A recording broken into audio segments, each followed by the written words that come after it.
ഏതൊക്കെയാണ് ഏറ്റവും പ്രധാനപ്പെട്ട ജീവിതശൈലി രോഗം എന്ന് പറയുന്നത്? പ്രമേഹം. പ്ലാസ്മോഡിയം എന്ന് പറയുന്ന പ്രോട്ടോസോവയാണ് എന്ത് പരത്തുന്നത്?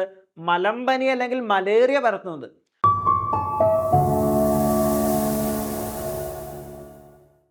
ഹായ്, എല്ലാ ഉദ്യോഗാർത്ഥികൾക്കും കോമ്പറ്റേറ്റീവ് ക്രാക്കറിന്റെ ജനറൽ PSC ചാനലിലേക്ക് സ്വാഗതം. ഞാൻ സഞ്ജയ്.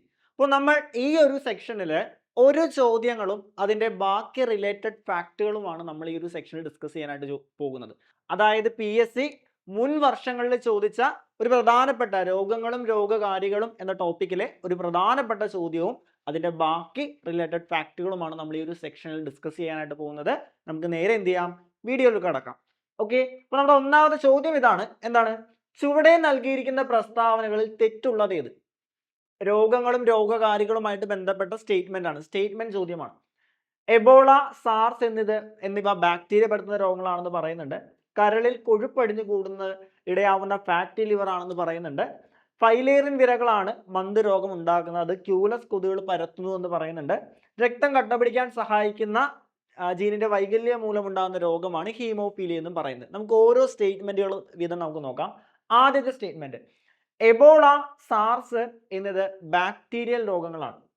നമുക്കറിയാം, നമ്മൾ പ്രധാനപ്പെട്ട ബാക്ടീരിയൽ രോഗങ്ങൾ മനസ്സിലാക്കുമ്പോൾ SCERT ഓറിയന്റഡ് ആയിട്ട് ഏറ്റവും പ്രധാനപ്പെട്ട ബാക്ടീരിയൽ രോഗങ്ങൾ എന്ന് പറയുന്നത് എലിപ്പനി എന്ന് പറയുന്നത് ബാക്ടീരിയ പരത്തുന്ന രോഗമാണ്.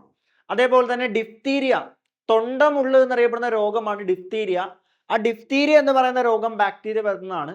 ക്ഷയം എന്ന് പറയുന്ന രോഗം ബാക്ടീരിയ പരത്തുന്നതാണ്. കോളറ എന്ന് പറയുന്ന രോഗം ബാക്ടീരിയ പരത്തുന്നതാണ്. ടൈഫോയിഡ് എന്ന് പറയുന്ന രോഗം ബാക്ടീരിയ പരത്തുന്നതാണ്. അപ്പോൾ ബാക്ടീരിയ പരത്തുന്ന 5 പ്രധാനപ്പെട്ട രോഗങ്ങൾ ഏതൊക്കെയാണ്? എലിപ്പനി, ഡിഫ്തീരിയ, അതേപോലെ ക്ഷയം, ക്ഷയത്തിന് നമ്മൾ ട്യൂബർക്കുലോസിസ് എന്ന പേരിൽ കൂടി അറിയപ്പെടുന്നുണ്ട്.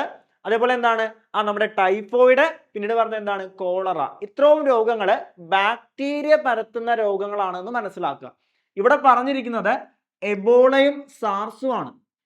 നമുക്കറിയാം, എബോള എന്ന് പറയുന്നത് വൈറസ് പരത്തുന്ന രോഗമാണ് എന്നും സാർസ് എന്ന് പറയുന്നത് വൈറസ് പരത്തുന്ന രോഗമാണ് നമുക്ക് ക്ലിയർ ആയിട്ട് അറിയാം, അല്ലെ? വൈറസ് പരത്തുന്ന പ്രധാനപ്പെട്ട രോഗങ്ങൾ ഏതൊക്കെയാണ്? വൈറസ് പരത്തുന്ന രോഗങ്ങൾ AIDS, acquired immuno deficiency syndrome, അതേപോലെ തന്നെ നിപ്പ, അതേപോലെ തന്നെ ഹെപ്പറ്റൈറ്റിസ്, ചിക്കൻ പോക്സ്, അതേപോലുള്ള രോഗങ്ങളെല്ലാം ഈ പറയുന്ന വൈറസ് പരത്തുന്നത്. അതേപോലെ എന്താണ്? എബോള, സാർസ്, അല്ലെ, ജലദോഷം, ഇതൊക്കെ ആര് പരത്തുന്ന രോഗങ്ങളാണ്? വൈറസ് പരത്തുന്ന രോഗങ്ങളാണ്. ഇവിടെ പറഞ്ഞിരിക്കുന്നത് ബാക്ടീരിയൽ രോഗങ്ങളാണ് എന്നുള്ളതാണ്. അപ്പൊ ഈ ഒരു സ്റ്റേറ്റ്മെന്റ് തെറ്റല്ലേ? എന്ന് പറയുന്ന സ്റ്റേറ്റ്മെന്റ് തെറ്റല്ലേ? കാരണം എബോളയും സാർസും ആര് പരത്തുന്ന രോഗങ്ങളാണ്? ഈ പറയുന്ന Ebola, SARS, AIDS, Nipah, hepatitis, ജലദോഷം, ഈ ചിക്കൻ ഗുനിയ, ചിക്കൻ ബോക്സ് തുടങ്ങിയ രോഗങ്ങളെല്ലാം വൈറസ് പരത്തുന്ന രോഗങ്ങളാണ് എന്ന് മനസ്സിലാക്കുക. അപ്പൊ ഈ ഒരു സ്റ്റേറ്റ്മെന്റ് തെറ്റാണ്. ക്ലിയർ ആണല്ലോ? അടുത്ത് നോക്കിക്കൊള്ളുക. കരളിൽ കൊഴുപ്പടിഞ്ഞു കൂടാൻ ഇടയാക്കുന്നതാണ് ഫാറ്റി ലിവറിന് കാരണമാകുന്നത്. അപ്പൊ നമുക്കറിയാം, ഈ ഫാറ്റി ലിവർ എന്ന് പറയുന്ന രോഗം എന്ന് പറയുന്നത് ഒരു ജീവിതശൈലി രോഗമാണ്. ജീവിത രീതികൾ മുഖേന ഉണ്ടാകുന്ന രോഗങ്ങളെയാണ് ജീവിതശൈലി രോഗങ്ങൾ എന്ന് പറയുന്നത്. ഈ പറയുന്ന ജീവിതശൈലി രോഗം എന്ന് പറയുന്നത് കരളിൽ കൊഴുപ്പടിഞ്ഞു കൂടി ഉണ്ടാകുന്ന രോഗം തന്നെയാണ് ഫാറ്റി ലിവർ എന്ന് പറയുന്നത്, അല്ലെ? അപ്പൊ ബാക്കി ജീവിതശൈലി രോഗങ്ങൾ നമുക്കൊന്ന് പഠിച്ചാലോ? ബാക്കി ജീവിതശൈലി രോഗങ്ങൾ ഏതൊക്കെയാണ്? പ്രമേഹം അല്ലെങ്കിൽ ഡയബറ്റീസ് എന്ന് പറയുന്ന രോഗം എന്താണ്? ഒരു ജീവിതശൈലി രോഗമാണ്. നമ്മുടെ ശരീരത്തിലെ ഇൻസുലിൻ എന്ന് പറയുന്ന ഹോർമോണിന്റെ കുറവ് മൂലം ഗ്ലൂക്കോസിന്റെ അളവ് കൂടുന്നതിനെയാണ് നമ്മൾ പ്രമേഹം അല്ലെങ്കിൽ ഡയബറ്റീസ് എന്ന് പറയുന്നത്. അതൊരു ജീവിതശൈലി രോഗമാണ്. അടുത്ത നോക്കിക്കൊള്ളുക, ഫാറ്റി ലിവർ. ഇതാണ് നമുക്ക് ചോദ്യം വന്നത്. എന്താണ്? നമ്മുടെ കരളിൽ കൊഴുപ്പടിഞ്ഞു കൂടുന്ന അവസ്ഥ, ലിവറിൽ ഫാറ്റ് അടിഞ്ഞു കൂടുന്നു, കരളിൽ കൊഴുപ്പടിഞ്ഞു കൂടുന്നതിനെയാണ് നമ്മൾ ഫാറ്റി ലിവർ എന്ന് പറയുന്നത്. അടുത്ത നോക്കിക്കൊള്ളുക, പക്ഷാഘാതം അല്ലെങ്കിൽ സ്ട്രോക്ക് എന്ന് പറയുന്നത് നമ്മുടെ ബ്രെയിനിലുള്ള ബ്ലഡ് വെസൽസ് ഇല്ലേ, അല്ലെ, മസ്തിഷ്കത്തിലുള്ള രക്തക്കുഴലുകൾ പൊട്ടി ഇന്റേണൽ ബ്ലീഡിംഗ് ഉണ്ടാകുന്ന അവസ്ഥ, രക്തപ്രവാഹം തടസ്സപ്പെടുന്ന അവസ്ഥ വിളിക്കുന്ന പേരാണ് എന്തെന്ന് പറയുന്നത്? പക്ഷാഘാതം എന്ന് പറയുന്നത്. അടുത്ത എന്താണ്? അമിത രക്തസമ്മർദ്ദം. ഒന്നുമില്ല, BP, നമ്മുടെ നോർമൽ BP എന്ന് പറയുന്നത് 120/80 mmHg ആണ്. ആ BP കൂടുന്ന, ബ്ലഡ് പ്രഷർ കൂടുന്ന അവസ്ഥയാണ് നമ്മൾ അമിത രക്തസമ്മർദ്ദം എന്ന് പറയുന്നത്. അടുത്ത ഹൃദയാഘാതം എന്നാൽ എന്താണ്? ഹൃദയത്തിലേക്ക് രക്തം കൊണ്ടുവരുന്ന രക്തക്കുഴലാണ് കൊറോണറി ധമനികൾ. ഹൃദയത്തിന്റെ പ്രവർത്തനത്തിന് ആവശ്യമായിട്ടുള്ള ഹൃദയത്തിന്റെ പ്രവർത്തനത്തിന് ആവശ്യമായിട്ടുള്ള രക്തം കൊണ്ടുവരുന്ന രക്തക്കുഴലാണ് കൊറോണറി ധമനി. ഈ കൊറോണറി ധമനിയിൽ കൊഴുപ്പടിഞ്ഞു കൂടി രക്തപ്രവാഹം തടസ്സപ്പെടുന്നതിനെ, കൊറോണറി ധമനിയിൽ കൊഴുപ്പടിഞ്ഞു കൂടി രക്തപ്രവാഹം തടസ്സപ്പെടുന്ന ജീവിതശൈലി രോഗങ്ങളാണ് എന്തെന്ന് പറയുന്നത്? ഹൃദയാഘാതം എന്ന് കൂടി മനസ്സിലാക്കുക. ഏതൊക്കെയാണ് ഏറ്റവും പ്രധാനപ്പെട്ട ജീവിതശൈലി രോഗം എന്ന് പറയുന്നത്? പ്രമേഹം എന്ന് പറയുന്നത് ഇൻസുലിന്റെ കുറവ് മൂലം ഗ്ലൂക്കോസിന്റെ അളവ് കൂടുന്നത്. ഫാറ്റി ലിവറിൽ കൊഴുപ്പടിഞ്ഞു കൂടുന്നു, ഫാറ്റ് അടിഞ്ഞു കൂടുന്നു. പക്ഷാഘാതം, ബ്രെയിനിലെ ബ്ലഡ് വെസൽസ് പൊട്ടി ഇന്റേണൽ ബ്ലീഡിംഗ് ഉണ്ടാവുന്നത്. അമിത രക്തസമ്മർദ്ദം, BP കൂടുന്നു, അല്ലെ, കൊഴുപ്പടിഞ്ഞു കൂടി BP കൂടുന്ന അവസ്ഥ. ഹൃദയാഘാതം, ഹൃദയത്തിലേക്ക് രക്തം കൊണ്ടുവരുന്ന കൊറോണറി ധമനിയിൽ കൊഴുപ്പടിഞ്ഞുകൂടി രക്തപ്രവാഹം തടസ്സപ്പെടുത്തുന്നതിനാണ് ഹൃദയാഘാതം എന്ന് പറയുന്നത്. ഇതെല്ലാമാണ് പ്രധാനപ്പെട്ട ജീവിതശൈലി രോഗങ്ങളെന്ന് മനസ്സിലാക്കും. നമ്മുടെ സ്റ്റേറ്റ്മെന്റ് എങ്ങനെയായിരുന്നു? കരളിൽ കൊഴുപ്പടിഞ്ഞു കൂടാൻ ഇടയാകുന്നതാണ് ഫാറ്റി ലിവർ എന്ന് പറയുന്നത്. തീർച്ചയായിട്ടും ആ ഒരു സ്റ്റേറ്റ്മെന്റ് ശരിയല്ലേ? കരളിൽ കൊഴുപ്പടിഞ്ഞു കൂടുന്നതല്ലേ ഫാറ്റി ലിവർ എന്ന് പറയുന്നത്. ഇപ്പോൾ ബി എന്ന് പറയുന്ന സ്റ്റേറ്റ്മെന്റ് എന്താണ്? ശരിയാണ്. ബി എന്ന് പറയുന്ന സ്റ്റേറ്റ്മെന്റ് എന്താണ്? ശരിയാണെന്ന് മനസ്സിലാക്കുക. തെറ്റാണെന്ന് ഓൾറെഡി നമ്മൾ പറഞ്ഞു. അടുത്ത നമുക്ക് നോക്കാം. ഫൈലേറിയൻ വിരകൾ ഉണ്ടാക്കുന്ന മന്ത് രോഗം ക്യൂലസ് കൊതുകുകളിലൂടെയാണ് പകരുന്നത്. അപ്പൊ നമുക്കറിയാം മന്ത് എന്ന് പറയുന്ന രോഗം, അല്ലെ, മന്ത് രോഗം അറിയപ്പെടുന്ന മറ്റൊരു പേരാണ് ഫൈലേറിയാസിസ്. എന്തുകൊണ്ടാണ് മന്തിനെ ഫൈലേറിയാസിസ് എന്ന് വിളിക്കാൻ കാരണം മന്ത് പരത്തുന്ന വിരകളുടെ പേരാണ് ഫൈലേറിയൻ വിരകൾ. ഫൈലേറിയൻ വിരകൾ പരത്തുന്നതുകൊണ്ടാണ് മന്തിനെ ഫൈലേറിയാസിസ് എന്ന പേരിൽ അറിയപ്പെടുന്നത്, അല്ലെ. അതിന്റെ വാഹകർ ആരാണെന്ന് ചോദിച്ചു കഴിഞ്ഞാൽ ക്യൂലസ് കൊതുകുകളാണ്. ശരിയായിട്ടുള്ള സ്റ്റേറ്റ്മെന്റാ. മന്ത് പരത്തുന്നത് ഫൈലേറിയൻ വിരകളാണ്, അതുകൊണ്ട് തന്നെ മന്തിനെ ഫൈലേറിയാസിസ് എന്നറിയപ്പെടുന്നു. അതിന്റെ വാഹകർ ആരാണെന്ന് ചോദിച്ചു കഴിഞ്ഞാൽ ക്യൂലസ് കൊതുകുകളാണ്. സോ ഈ ഒരു സ്റ്റേറ്റ്മെന്റ് ശരിയാണ്, അല്ലെ. നമുക്ക് നോക്കാം അതിന്റെ റിലേറ്റഡ് ഫാക്ടുകൾ. കണ്ടോ, ഫൈലേറിയൻ വിരകളാണ് ഈ പറയുന്ന മന്ത് പരത്തുന്നത്. അതുകൊണ്ട് തന്നെ മന്തിനെ ഫൈലേറിയാസിസ് എന്ന പേരിൽ കൂടി അറിയപ്പെടുന്നുണ്ട്. അതിന്റെ വാഹകർ, മന്ത് രോഗത്തിന്റെ വാഹകർ ആരാണെന്ന് ചോദിച്ചു കഴിഞ്ഞാൽ ക്യൂലസ് കൊതുകുകളാണെന്ന് കൂടി മനസ്സിലാക്കുക. ഈ പറയുന്ന ലിംഫ് വാഹികളെയാണ്, അല്ലെ, നമ്മുടെ ശരീരത്തിലുള്ള ലിംഫ് വാഹികളെയാണ് ഇത് പ്രധാനമായിട്ടും ബാധിക്കുന്നതെന്ന് കൂടി മനസ്സിലാക്കുക. ക്ലിയർ അല്ലേ? ഈ ബാക്കിയൊരു രോഗം, ഇത് പലപ്പോഴും വരുന്നതാണ്, മലമ്പനി അല്ലെങ്കിൽ മലേറിയയുമായിട്ടുള്ള ബന്ധപ്പെട്ട ചോദ്യം. മലമ്പനി പരത്തുന്ന ആരാണ്? പ്രോട്ടോസോവയാണ്. ഏത് പ്രോട്ടോസോവ? പ്ലാസ്മോഡിയം. പ്ലാസ്മോഡിയം എന്ന് പറയുന്ന പ്രോട്ടോസോവയാണ് എന്ത് പരത്തുന്നത്? മലമ്പനി അല്ലെങ്കിൽ മലേറിയ പരത്തുന്നത്. മന്തിന്റെ വാഹകർ ആരാ?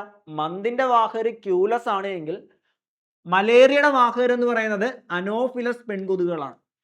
മന്തിന്റെ വാഹകർ ക്യൂലസ് ആണ് എങ്കിൽ മലേറിയയുടെ വാഹകർ ക്യൂലസ് ആണ്. ഈ മലേറിയ എന്ന് പറയുമ്പോൾ മലേറിയയ്ക്ക് വരും, നിങ്ങൾ അവിടെ ആയിട്ട് പ്രൊണൗൺസ് ചെയ്താൽ മതി. മലേറിയ, അല്ലെ. മലേറിയ പരത്തുന്നത് അനോഫിലസ്. അങ്ങനെ കണക്ട് ചെയ്താൽ മതി, അല്ലെങ്കിൽ നമുക്ക് തിരിഞ്ഞു പോകും. മലേറിയയുടെ വാഹകർ ആരാണെന്ന് ചോദിച്ചു കഴിഞ്ഞാൽ അനോഫിലസ് പെൺകൊതുകുകൾ. കിട്ടിയല്ലോ, തിരിഞ്ഞു പോകരുത്. മലേറിയയുടെ വാഹകർ അനോഫിലസും മന്തിന്റെ വാഹകർ ക്യൂലസും. ഓക്കെ അല്ലേ? അടുത്ത ചോദ്യം നോക്കാം, അടുത്ത സ്റ്റേറ്റ്മെന്റ് നമുക്ക് നോക്കാം. അപ്പൊ നമ്മൾ ഓൾറെഡി ഡിസ്കസ് ചെയ്തു. ഈ പറഞ്ഞ സ്റ്റേറ്റ്മെന്റുകളിൽ തെറ്റാണെന്ന് പറഞ്ഞു, ബി ശരിയാണ്, സി ശരിയാണെന്ന് പറഞ്ഞു. ഡി നോക്കിക്കൊള്ളുക. രക്തം കട്ടപിടിക്കാൻ സഹായിക്കുന്ന ജീനിന്റെ വൈകല്യമാണ് ഹീമോഫീലിയ എന്ന് പറയുന്നത്. തീർച്ചയായിട്ടും നമുക്കറിയാം, ജനിതക രോഗം, ജീനുകളുടെ വൈകല്യം മൂലം ഉണ്ടാകുന്ന രോഗങ്ങളെയാണ് നമ്മൾ ജനിതക രോഗം എന്ന് പറയുന്നത്. ഏറ്റവും പ്രധാനപ്പെട്ട 2 ജനിതക രോഗങ്ങളാണ്, ഒന്ന് സിക്കിൾ സെൽ അനീമിയയും അതേപോലെ ഹീമോഫീലിയ എന്ന് പറയുന്നത്. സിക്കിൾ സെൽ അനീമിയ എന്ന് പറയുന്നത് സാധാരണ RBCയുടെ ഷേപ്പ് എന്ന് വെച്ച് കഴിഞ്ഞാൽ ഓവൽ ഷേപ്പാണ്. ജനിതക ഘടനയിലെ മാറ്റം മൂലം ഓവൽ ഷേപ്പിലുള്ള RBC അരിവാളിന്റെ ആകൃതിയിൽ അല്ലെങ്കിൽ സിക്കിളിന്റെ ആകൃതിയിലേക്ക് മാറുന്നതിനെ നമ്മൾ വിളിക്കുന്ന പേരാണ് സിക്കിൾ സെൽ അനീമിയ അല്ലെങ്കിൽ അരിവാൾ രോഗം എന്ന് വിളിക്കുന്നത്. സോ സിക്കിൾ സെൽ അനീമിയ എന്ന് പറയുന്നത് എന്താണ്? ഒരു ജനിതക രോഗമാണ്.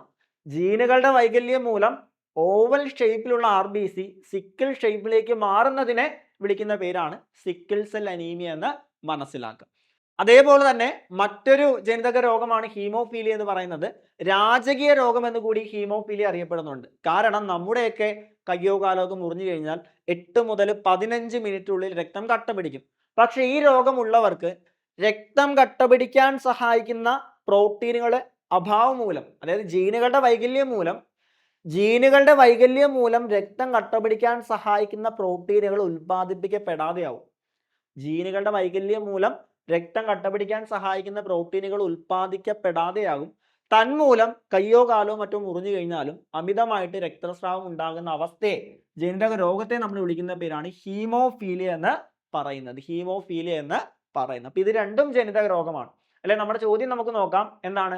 രക്തം കട്ടപിടിക്കാൻ സഹായിക്കുന്ന ജീനിന്റെ വൈകല്യമാണ് ഹീമോഫീലിയ. ആണോ? കറക്റ്റ് അല്ലേ? രക്തം കട്ടപിടിക്കാൻ സഹായിക്കുന്ന ജീനിന്റെ വൈകല്യം മൂലം ഉണ്ടാകുന്ന രോഗമല്ലേ ഹീമോഫീലിയ എന്ന് പറയുന്നത്? ശരിയാണ്. അപ്പോൾ നല്ലൊരു ചോദ്യമായിരുന്നു. PSC മുൻ വർഷങ്ങളിൽ ചോദിച്ചൊരു ചോദ്യമാണ്. അപ്പൊ ഇതിന്റെ കറക്റ്റ് ആൻസർ എന്താണ്? ഇതിലെ തെറ്റുള്ളത് ഏതാണ് എന്നുള്ളതാണ്. നമ്മൾ ഓൾറെഡി പറഞ്ഞു എ എന്ന് പറയുന്ന ഓപ്ഷൻ തെറ്റാണ്, ബി ശരിയാണ്, സി ശരിയാണ്, ഡി ശരിയാണ്. ഇതിൽ തെറ്റുള്ള ഏതാണ് എന്നുള്ളതാണ്. ആൻസർ എന്താണ്? എ ആണ് തെറ്റായിട്ടുള്ളത്. എ ആണ് തെറ്റായിട്ടുള്ളത്. ഓക്കെ. അപ്പോൾ മറ്റൊരു സെക്ഷനിൽ മറ്റൊരു ചോദ്യവും അതിന്റെ ബാക്കി റിലേറ്റഡ് ഫാക്റ്റുകളുമായിട്ട് നമുക്ക് വീണ്ടും കാണാം. അതിനു മുമ്പ് നമ്മുടെ മുന്നിലുള്ള ഏറ്റവും പ്രധാനപ്പെട്ട ഒരു എക്സാം തന്നെയാണ് VFA അല്ലെങ്കിൽ വില്ലേജ് ഫീൽഡ് അസിസ്റ്റന്റ് എന്ന് പറയുന്നത്.